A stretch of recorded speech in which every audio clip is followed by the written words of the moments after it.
ബന്ധപ്പെട്ട principal secretary, director, Supplyco MD ഇവരെല്ലാം തന്നെ യോഗത്തിൽ പങ്കെടുത്തിരുന്നു.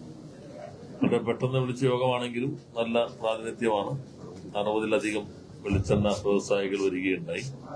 ഇപ്പോൾ കേരളത്തിൽ സംരംഭക വർഷത്തിന്റെ ഭാഗമായി 1800ഓളം പുതിയ വെളിച്ചെണ്ണ മില്ലുകൾ, ചെറിയ യൂണിറ്റുകൾ വന്നിട്ടുണ്ട്. എന്നാൽ വെളിച്ചെണ്ണയുടെ വില ഇപ്പോ അഭൂതപൂർവമായി കൂടിയിട്ടുണ്ട്. അപ്പൊ അത് എങ്ങനെ സാധ്യമാകുന്ന രൂപത്തിൽ നിയന്ത്രിക്കാം? മറുവശത്ത് കർഷകന് തേങ്ങയ്ക്ക് നല്ല വില കിട്ടും വേണം. അതിന് വലിയ കുതിച്ചുചാട്ടം വെളിച്ചെണ്ണയിൽ പൊതിവരിക്കാനും പാടില്ല. അതിനെന്ത് കഴിയും എന്നുള്ളതാണ് പൊതുവെ ചർച്ച ചെയ്തിട്ടുള്ളത്. അത് ഭക്ഷ്യ പൊതുവിതരണ വകുപ്പ് മന്ത്രി അത് സംബന്ധിച്ചുള്ള കാര്യങ്ങൾ നിശ്ചയിക്കും. സുഹൃത്തുക്കളെ, ബഹുമാനപ്പെട്ട വ്യവസായ മന്ത്രി സൂചിപ്പിച്ചതുപോലെ കേരളത്തിലെ കഴിഞ്ഞ സമീപ നാളുകളിൽ ഒരിക്കലും കാണാത്ത തരത്തിലുള്ള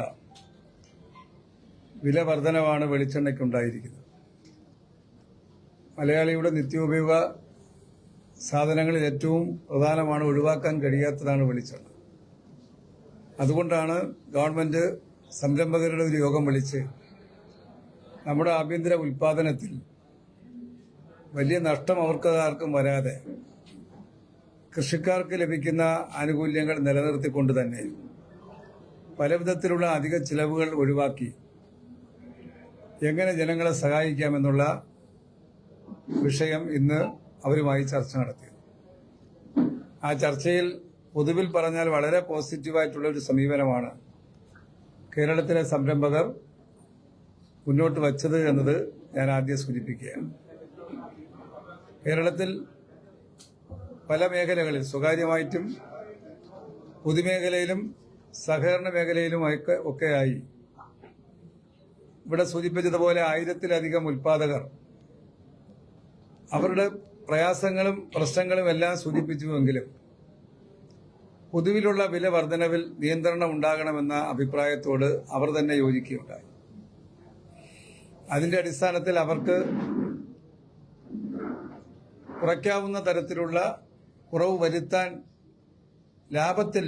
അധിക ലാഭത്തിൽ കുറവ് വരുത്തിക്കൊണ്ട് ആ നിലയിലുള്ള നിലപാട് സ്വീകരിക്കുമെന്ന് അവർ പൊതുവിൽ സമ്മതിക്കുകയുണ്ടായി. അതോടൊപ്പം കേരളത്തിലെ ജനങ്ങളെ സഹായിക്കാൻ കഴിയുന്ന തരത്തിൽ സപ്ലൈകോ വീണ്ടും രണ്ടാമത്തെ ടെൻഡറാണ് വെളിച്ചെണ്ണയുമായി ബന്ധപ്പെട്ട് 1-ാം തീയതി ഉച്ചയ്ക്ക് 2 മണിക്ക് അവസാനിക്കുന്ന ടെൻഡർ നടപടിയിലേക്ക് പോയിട്ടുള്ളത്.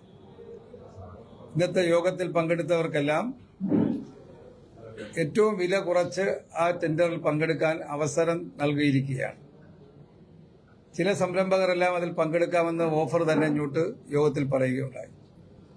ഗവൺമെന്റ് നിലയിൽ, സപ്ലൈകോ എന്ന നിലയിലും അവർക്ക് തിരിച്ചു നൽകുന്ന പരിഗണന ഇത്തവണ ഓണം പ്രമാണിച്ച് വില കുറച്ച് വെളിച്ചെണ്ണ നൽകുന്നവർക്ക്, ആ ടെൻഡറിൽ പങ്കെടുത്ത് അതിനനുകൂലമായി മാറുന്നവർക്ക് 15 ദിവസത്തിനുള്ളിൽ അവർക്ക് പേയ്മെന്റ് നൽകുമെന്നുള്ള കാര്യം ഗവൺമെന്റ് നിലയിൽ ഞങ്ങൾ ഉറപ്പുകൊടുത്തിട്ടുണ്ട്.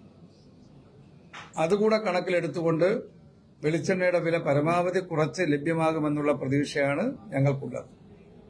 അതോടൊപ്പം കെയർഫെഡ് അടക്കമുള്ള പൊതുമേഖലാ സ്ഥാപനങ്ങളെ നാളെ ഇതുപോലെ തന്നെ യോഗം വിളിച്ചിട്ടുണ്ട്. ആ യോഗം അതിനനുസരിച്ച് അവരോടും അഭ്യർത്ഥിച്ച് അവരിലൂടെയും വില പരമാവധി കുറപ്പിച്ചുകൊണ്ട് കേരള സമൂഹത്തിന് ആശ്വാസം പകരാൻ, വിശേഷിച്ചും ഈ ഓണക്കാലത്ത് പരമാവധി വില കുറച്ചുകൊണ്ട് ലഭ്യമാക്കാനുള്ള നടപടി സ്വീകരിക്കാൻ കഴിയുമെന്നുള്ള ആത്മവിശ്വാസമാണ് എനിക്ക് പറയാനുള്ളത്. ഓക്കെ,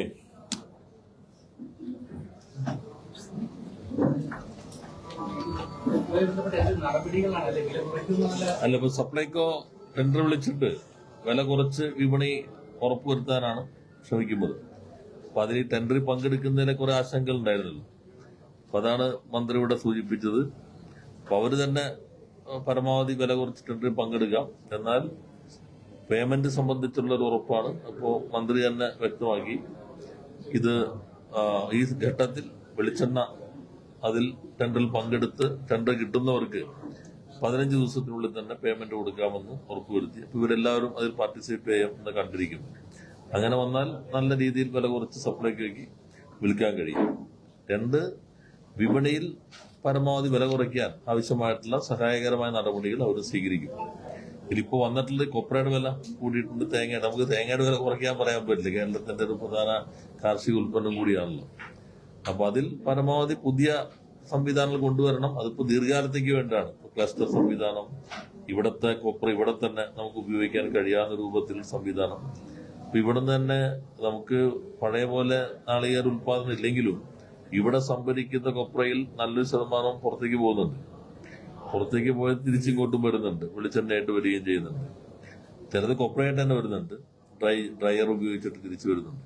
അപ്പൊ ഞങ്ങളിപ്പോ വെളിച്ചെണ്ണയിൽ കുറെ കൂടി കേരളത്തിന്റെ ഉൽപാദനം ശക്തിപ്പെടുത്താൻ വ്യവസായ വകുപ്പ് കുറെ നടപടി സ്വീകരിച്ചിട്ടുണ്ട്. നമ്മളിപ്പോ 4 അല്ലേ ബ്രാൻഡിങ് 7 കമ്പനികൾക്ക് തന്നെ ഇപ്പോ കേരള ബ്രാൻഡ് കൊടുത്തിട്ടുണ്ട്. മെയ്ഡ് ഇൻ കേരള എന്നുള്ളതിന്റെ നന്മ 7 പേരിൽ വന്നു. 13 കമ്പനികൾക്ക് നമ്മൾ നന്മ എന്ന Kerala brand, made in Kerala brand കൊടുത്തു കഴിഞ്ഞിട്ടുണ്ട്. അതിൽ 7 കമ്പനികൾ ഇന്നത്തെ യോഗത്തിൽ പങ്കെടുത്തിട്ടുണ്ട്. നമ്മുടെ കേരളത്തിൽ ആഭ്യന്തര ഉൽപാദനം വർദ്ധിപ്പിക്കാൻ ആവശ്യമായ എല്ലാ നടപടികളും വ്യവസായ വകുപ്പ് സ്വീകരിച്ചിട്ടുണ്ട്. അപ്പോൾ ഇവരുടെ റോ മെറ്റീരിയൽ ഈ കാര്യങ്ങളും കൂടി അത് കൃഷി വകുപ്പ് കൂടിയായിട്ടൊന്ന് ഇരിക്കേണ്ടതുണ്ട്. എത്ര ക്ലസ്റ്റർ സംവിധാനം കഴിയോ മറ്റു കാര്യങ്ങൾ അത് ദീർഘകാലത്തേക്ക് പറ്റുക. അടിയന്തരമായി ഇപ്പൊ 1-ാം തീയതിയോടുകൂടി ഇവരുടെ ടെൻഡർ കഴിയും. അപ്പൊ സപ്ലൈകോ വഴി വില കുറയുമ്പോൾ സ്വാഭാവികമായിട്ടും ആനുപാതികമായിട്ട് വിപണിയിലും വില കുറയുമെന്നാണ് പ്രതീക്ഷിക്കുന്നത്. ഉത്പാദനത്തിൽ വളരെ കുറവ്, മാത്രമല്ല വളരെ കീടങ്ങൾ മൂലമുള്ള നാശമൊക്കെ ഉണ്ടാകുന്നുണ്ട്. അപ്പൊ ഈ ഓണക്കാലം വരുമ്പോൾ നമ്മൾ അടിയന്തരമായിട്ട് പ്രശ്നമുണ്ടെങ്കിൽ ഇറക്കുമതിയെ പോലുള്ള കാര്യങ്ങളെല്ലാം ആലോചിക്കുന്നുണ്ട്. അതൊക്കെ പക്ഷേ ദീർഘകാല പ്രത്യാഘാതങ്ങൾ ഉണ്ടാക്കും. നമ്മൾ യഥാർത്ഥത്തിൽ പാമോലിന്റെ ഇറക്കുമതി തന്നെ ഇവിടെ കൊച്ചി തുറമുഖത്ത് നിരോധിച്ചാണ്. അത് കേരളത്തിന്റെ പൊതുവായ ആവശ്യം നാടാകെ ഉന്നയിച്ചപ്പോഴാണ്. വെളിച്ചെണ്ണയുടെ വില വല്ലാതെ തേങ്ങയുടെ വില ഇടിഞ്ഞപ്പോഴാണ് ഇവിടെ നിന്നേക്കുള്ള ഇറക്കുമതി നമ്മൾ നിരോധിച്ചത്. ഈ പോർട്ടിൽ ഇന്ന് മംഗലാപുരത്തേക്ക് ഇറക്കുമതി ഉണ്ട്, പക്ഷെ നമ്മളത് നിരോധിച്ചത്. ഇപ്പൊ അടിയന്തരമായിട്ട് അതെല്ലാം നമുക്ക് ഒറ്റ തീരുമാനം എടുക്കും. ഇന്നത്തെ ദിവസം മാത്രം നോക്കിയാൽ പോരല്ലോ. നമ്മുടെ കർഷകന്റെ വരുമാനം ഇടിയാൻ പാടില്ല, അതും സ്റ്റെബിലൈസ് ചെയ്ത് നിൽക്കണം. അപ്പൊ അത്തരം കാര്യങ്ങൾ കൂടി നോക്കിയിട്ടാണ് നമുക്ക് ഒരു ദീർഘകാല പ്രത്യാഘാതങ്ങളും അത് സൃഷ്ടിക്കാവുന്ന മറ്റു പ്രശ്നങ്ങളൊക്കെ നോക്കിയിട്ടേ നമുക്കൊരു തീരുമാനം എടുക്കാൻ പറ്റുള്ളൂ. അത് അത്തരം കാര്യങ്ങൾ നമ്മളിപ്പോൾ ആലോചിക്കുന്നില്ല. ഇപ്പൊ മിനിസ്റ്റർ പറഞ്ഞ പോലെ സപ്ലൈകോ ഈ രൂപത്തിൽ സംഭരിച്ച് കഴിയുമ്പോൾ സ്വാഭാവികമായിട്ടും അവരുടെ വില കുറഞ്ഞ വിലയ്ക്ക് ഇപ്പുറത്ത് ലഭിക്കുമ്പോൾ വിപണിയും ഒന്ന് കുറച്ചുകൂടി കുറയാൻ സഹായകരമാകും.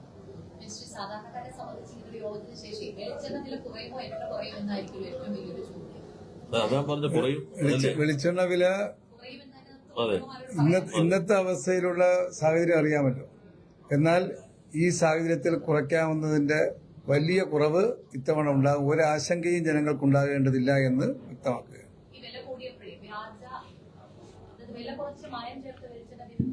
അത് നമ്മൾ കർശനമായിട്ടുള്ള പരിശോധനകൾ നടത്താറുണ്ട്. അത് ഭക്ഷ്യ ഇതിനകത്ത് ഫുഡ് സേഫ്റ്റി വകുപ്പാണ്, ആരോഗ്യവകുപ്പിന്റെ കീഴിലാണ്.